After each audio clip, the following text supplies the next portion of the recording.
Mais oui, c'est un super beau match. Oui, c'est un des plus beaux matchs qu'on a vu cette saison entre deux équipes de Liga. Le football de Liga nous montre de très belles choses. Mais à la fin, vous le savez les amis, je le sais, qui gagne à la fin des 90 minutes? Eh ben c'est le Real Madrid.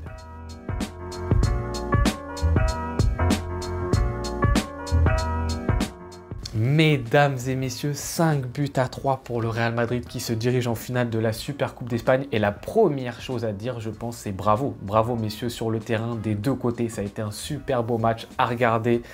Hyper intéressant, des occasions, des buts, des beaux styles de jeu. Et je pense que ce qu'il faut signaler, vraiment signaler, après ces 120 minutes de jeu, c'est qu'on a été face à deux équipes qui se sont trouvées. On est quoi? On est à peu près le 10 janvier, quelque chose comme ça. On est face à deux équipes qui, je pense, dans le style de jeu, dans l'animation, vont rester comme elles le sont jusqu'au bout de l'année. Et qui ont enfin validé, elles assument leur style de jeu, elles vont continuer ainsi. Le Real Madrid, on en a déjà parlé dans une vidéo récemment, mais là, on a pu encore plus l'observer dans un match important, une demi-finale face à l'Atlético Madrid, ce 4-4-2 losange avec ses 4 milieux. Vraiment, ce qui est impressionnant avec ces 4 milieux, c'est qu'ils sont ultra compatibles. Et surtout les trois là, on a vu Tchouaméni, Modric, Valverde, donc derrière Bellingham entre guillemets, ces trois là, ils ont une complémentarité qui est dingue en fait. Parce que tu as Tchouaméni un peu qui incarne le côté physique, Modric qui incarne un peu le côté fin, technique, intelligence de jeu, etc. Et Valverde qui apporte un peu plus la verticalité, la percussion. Et ces trois styles de jeu, ces trois profils,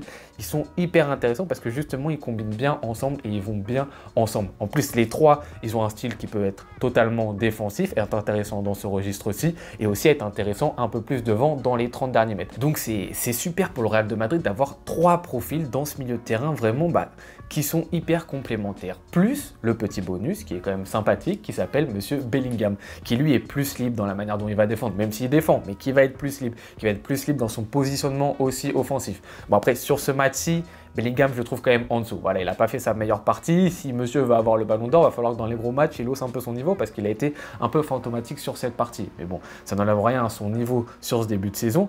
Mais voilà, rendez-vous compte de la possibilité qu'a le Real Madrid. Et encore, tu as un Kroos sur le banc. Donc tu peux rajouter ça et un Camavinga, pourquoi pas. Donc une énorme polyvalence dans ce secteur-ci, plus les deux attaquants, on en a déjà parlé également, mais là, Rodrigo, Vinicius, qui ont une liberté énorme. Des joueurs qui peuvent être des fois sur l'aile, dans le centre, qui peuvent décrocher, des joueurs aussi qui ont une qualité technique et on en parle juste après par rapport au but du Real Madrid qui est vraiment au-dessus de la moyenne et qui permet au Real Madrid en plus de bien jouer et d'être sûr de son jeu, d'avoir des garanties dans les 30 derniers mètres. À côté du Real Madrid, on est aussi face à un Atlético Madrid qui a été vraiment très intéressant sur ce match-là. Donc dans la lignée de ce qu'ils font en ce moment, surtout depuis ce début de saison, c'est un Atlético Madrid, on en avait parlé dans la vidéo pré-match contre le Barça, qui joue au football. On est loin du cliché de l'Atlético Simeone, on est 50 derrière dans la surface de réparation et on attend. Là, on est sur une équipe qui vraiment joue au football, qui relance, qui a pris le temps sur certaines phases un peu de pressing du Real Madrid, de justement relancer, prendre le temps de faire des passes, de redoubler, d'essayer de casser la première ligne du Real Madrid. On a un bel exemple à la 19e minute, une grosse occasion de Morata. L'Atlético prend le temps justement de casser cette première ligne et ensuite se retrouve à 6 contre 4 en contre-attaque. Mais vraiment, c'est très beau à voir de la part de l'Atlético Madrid.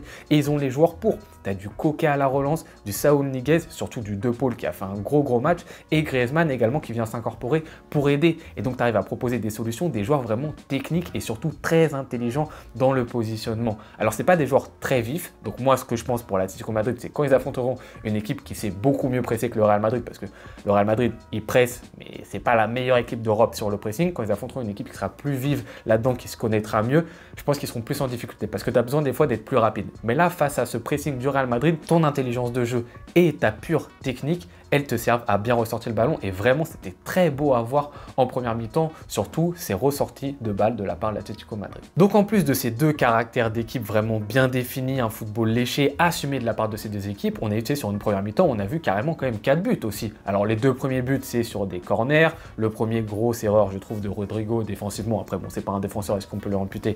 C'est compliqué, le deuxième belle tête de Rudiger rageuse etc. Et ensuite on arrive sur un deuxième but du Real Madrid qui est vraiment beau et là on en vient justement à la capacité individuelle technique des joueurs qui est au-dessus de la moyenne.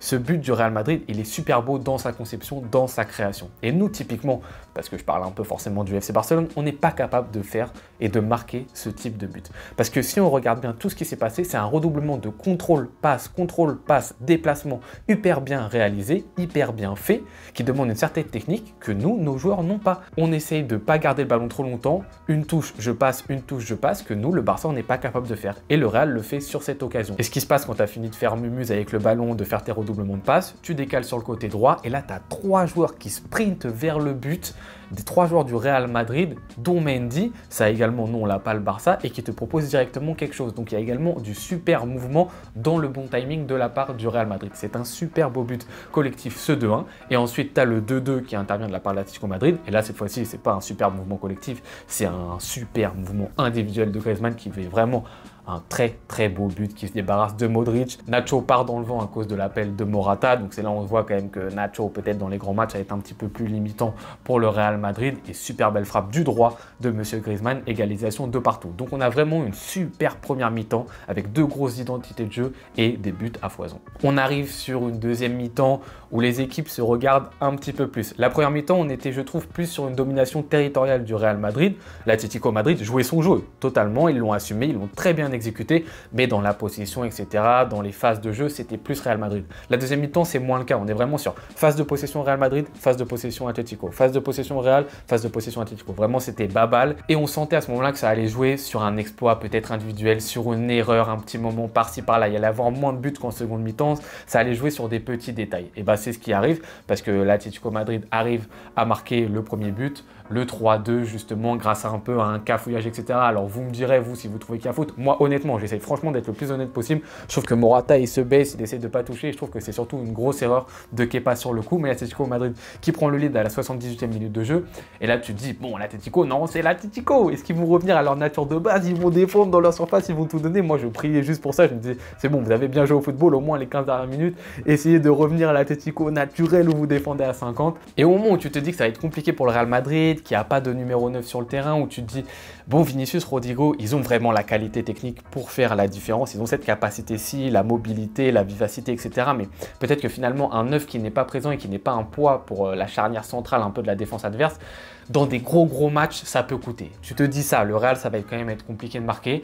Et ben, ils arrivent à faire rentrer du Camavinga, du Dias, et ça aussi, c'est une grosse différence par rapport au Barça. J'entends souvent dire, ouais, regarde, le Real aussi, ils ont des blessés, mais pourtant, ils arrivent à gagner, etc.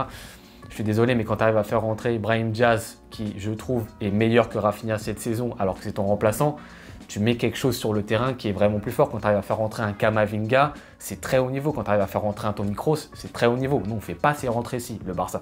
Donc quand même, c'est très haut niveau. Il y a ces remplacements Camavinga, Dias, et tout de suite, bah, tu as une égalisation du Real Madrid sur aussi, cette fois-ci, un autre exploit individuel, parce que c'est encore une fois Vinicius, cette fois-ci, qui arrive à faire la différence. Là, il va passer son adversaire. On est tard dans le match. Il arrive toujours à avoir la vivacité, la rapidité, le contrôle de balle suffisant pour pas faire d'erreur, se l'amener jusqu'au but et pouvoir tirer. Ensuite, petit cafouillage, ok, mais ça intervient surtout grâce à un exploit de Vinicius. Et ça aussi, c'est une différence qu'on a avec le FC Barcelone, c'est que du côté du Real Madrid, tu as un joueur comme Vinicius qui est capable dans les 5 dernières minutes de porter le ballon sur 30 mètres, de garder une vitesse intéressante et d'aller jusqu'à la frappe cadré au but. Donc ça, c'est une différence qui fait la différence et qui permet au Real Madrid d'égaliser. On arrive en prolongation. Là, on est sur une prolongation qui est un petit peu plus ennuyante. Les deux équipes se regardent. De toute façon, les deux équipes sont fatiguées. C'est totalement normal. Et tu as Real Madrid au bout du bout en faisant rentrer Joselu numéro 9. Donc ça apporte un poids. Cafouillage, bon, ça ressemble un peu au troisième but de l'Atlético Madrid. Donc finalement, un partout balle au centre pour ces buts un peu bizarres des deux côtés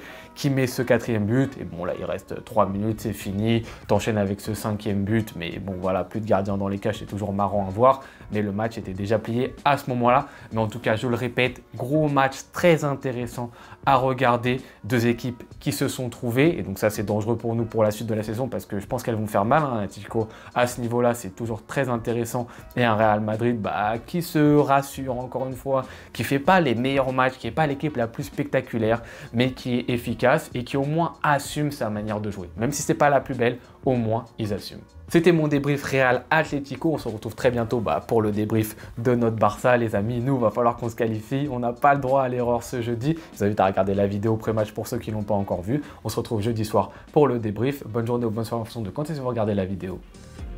Ciao.